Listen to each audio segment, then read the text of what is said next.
আসসালামু আলাইকুম গাইস, কি অবস্থা সবার? আশা করি আপনারা সকলে অনেক বেশি ভালো আছেন। ফাইনালি আমাদের ইনকিউবেটর থেকে বাচ্চা ফোটা শুরু করেছে। আপনারা যে বাচ্চাগুলো দেখতে পাচ্ছেন এগুলো হচ্ছে টার্কি মুরগির বাচ্চা। আমরা টোটাল 7 পিস ডিম বসাইছিলাম, তার মধ্যে অলরেডি 5 পিস বাচ্চা ফুটে বের হয়েছে। এখন আমরা এগুলোর জন্য নতুন সেটআপ তৈরি করব এবং আপনাদেরকে সেগুলো দেখাবো। সেটআপ রেডি করার আগে আপনাদেরকে এক নজর আমার ফেন্সি মুরগির বাচ্চাগুলো দেখিয়ে নিই। মাশাআল্লাহ, দেখতে কতটা সুন্দর হয়েছে এক নজর আপনারা দেখে নিন। এখানে আমার সব ফেন্সি মুরগির বাচ্চা এখানেই রাখা হয়, তারপরে বোর্ডিং শেষে সেগুলোকে আমরা ফার্মে উঠাই।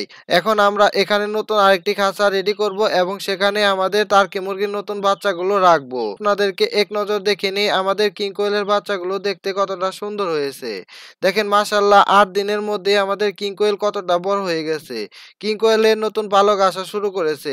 এখানে হচ্ছে টোটাল হচ্ছে 4টি বাচ্চা রয়েছে। 2টি হচ্ছে ক্লাসিক, একটি হচ্ছে হোয়াইট আর একটি হচ্ছে পাইট কালার। হোয়াইটের মধ্যে হচ্ছে ক্লাসিক।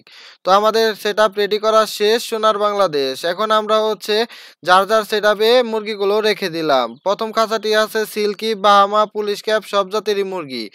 এবং আমাদের ইনকিউবেটরে দেখেন, এখন ইনকিউবেটর থেকে বাচ্চাগুলো আমরা আলাদা করে নিব। তারপরে হচ্ছে এগুলোকে আমাদের নতুন সেটআপে রেখে দিব।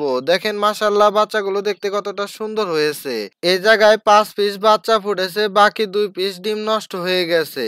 টার্কি মুরগির বাচ্চাগুলো অলরেডি একজন বুকিং করে রাখছে, সে কারণে এগুলো 7 দিন যত্ন করে একটু বড় করে ভাইয়ের কাছে পাঠিয়ে দিব। সেই ভিডিওটা আপনাদেরকে দেখাবো। আশা করি আপনাদের কাছে এই ছোট ভিডিওটা অনেক বেশি ভালো লেগেছে। দেখা হবে নতুন আরেকটি ব্লগ ভিডিওতে। ততক্ষণ পর্যন্ত ভালো থাকবেন, সুস্থ থাকবেন। আল্লাহ হাফেজ, বাই বাই গাইস।